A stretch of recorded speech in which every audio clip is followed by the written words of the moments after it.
मुंबई 1990 का दशक, सपनों का शहर। लेकिन उस दौर में यह सिर्फ सपनों का नहीं बल्कि डर का भी शहर था।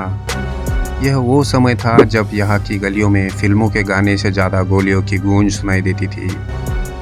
जहाँ एक तरफ सिनेमा के पर्दे पर अमिताभ बच्चन और अनिल कपूर जैसे हीरो चमक रहे थे, वही हकीकत में शहर के असली हीरो और विलन बन बैठे थे अंडरवर्ल्ड के डॉन। इस अंधेरे साम्राज्य का सबसे बड़ा बादशाह था दाऊद इब्राहिम।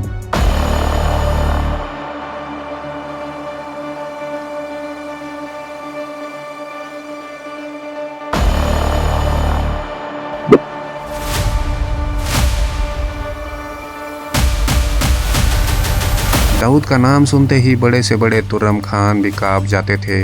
उसके पास पैसा, ताकत और नेटवर्क सब कुछ था। मुंबई की हर बड़ी डील, हर तस्करी, हर धमकी उसके बिना अधूरी थी।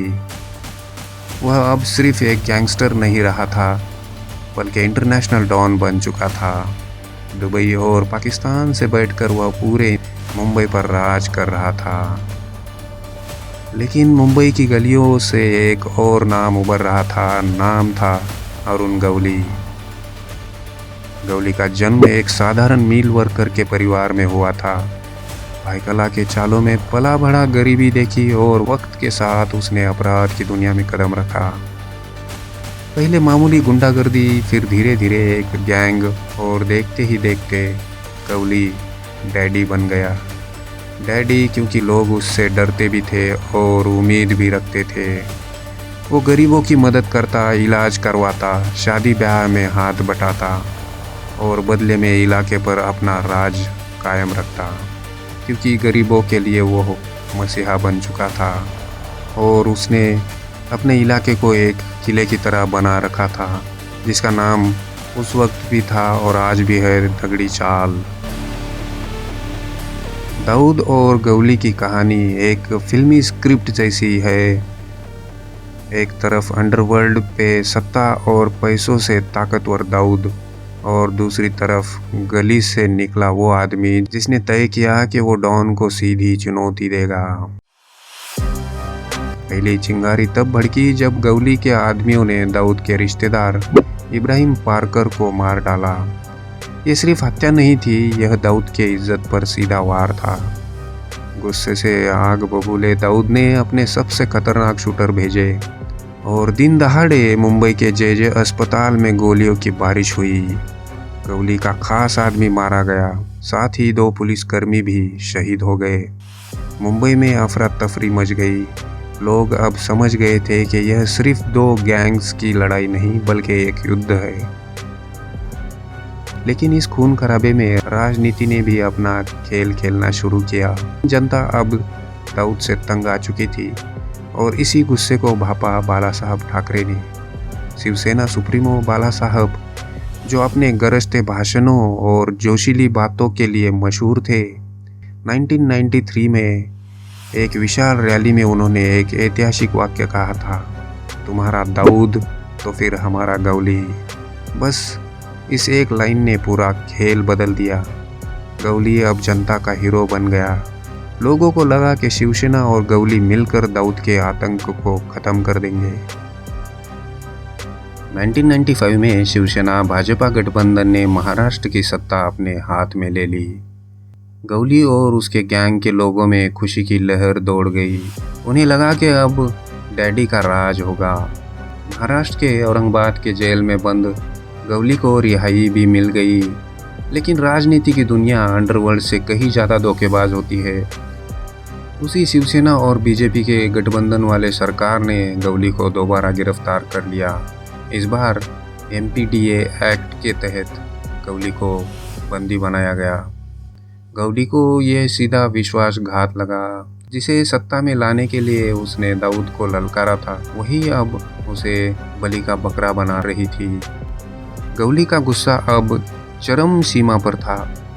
जेल में बैठे बैठे ही वह प्लानिंग करता रहा और 1996 में उसके आदमियों ने बाला साहेब ठाकरे के करीबी सहयोगी जयंत जाधव की हत्या कर दी। यह सिर्फ बदला नहीं था, यह एक साफ संदेश था, डैडी से पंगा मत लेना। अब शिवसेना और गवली की दुश्मनी पूरी तरह से खुलकर सामने आ चुकी थी। जेल से बाहर आने के बाद गवली ने सोचा कि हथियार से ज़्यादा ताकत राजनीति में है। उसने अपनी पार्टी बनाई, अखिल भारतीय सेना। वह अब सिर्फ डैडी नहीं बल्कि नेता अरुण गवली बनना चाहता था। लोगों ने उसे हाथों हाथ लिया। मुंबई के कई हिस्सों में गवली की पार्टी इतनी मजबूत हुई थी कि लोग उसे शिवसेना का विकल्प मानने लगे थे। उसकी छवि गली का डॉन से बदलकर जनता का नेता बनने लगी। लेकिन राजनीति का मैदान भी उतना ही खूनी था जितना अंडरवर्ल्ड। 1997 में गवली के सबसे करीबी नेता जितेंद्र दाभोलकर की हत्या कर दी गई। यह उसकी पार्टी के लिए सबसे बड़ा झटका था। फिर भी गवली ने हार नहीं मानी। 2004 में वह विधायक चुना गया। यह उसकी ताकत का सबसे बड़ा सबूत था। लेकिन किस्मत हर किसी पर मेहरबान नहीं रहती। 2008 में शिवसेना नेता कमलाकर जमसंडेकर की हत्या हुई।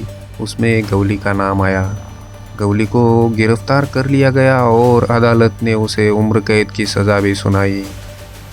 तो 17 साल की सज़ा भुगतने के बाद 2025 में गवली को बेल मिली और वो 17 साल बाद जेल से बाहर आ चुके हैं।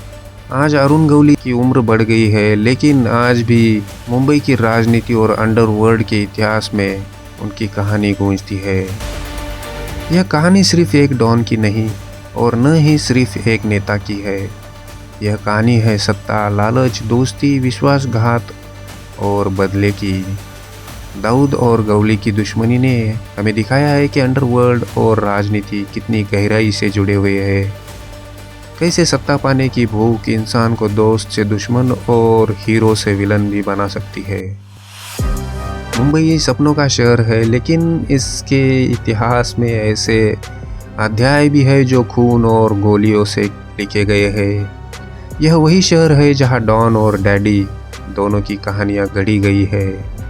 और यह कहानी हमें हमेशा याद दिलाती है कि राजनीति और अपराध कभी दो अलग रास्ते नहीं रहे। तो दोस्तों, ये वीडियो अगर आपको अच्छी लगी हो तो वीडियो को लाइक एंड शेयर ज़रूर कीजिए। और अगर हमारे चैनल का आपने अब तक सब्सक्राइब नहीं किया है तो आपसे विनती है कि हमारे चैनल को सब्सक्राइब भी कर दीजिए, क्योंकि आपके लिए तो फ्री है, लेकिन हमें इससे बहुत ज़्यादा मदद होती है, मोटिवेशन मिलता है। मिलते हैं और एक इंटरेस्टिंग नए वीडियो में।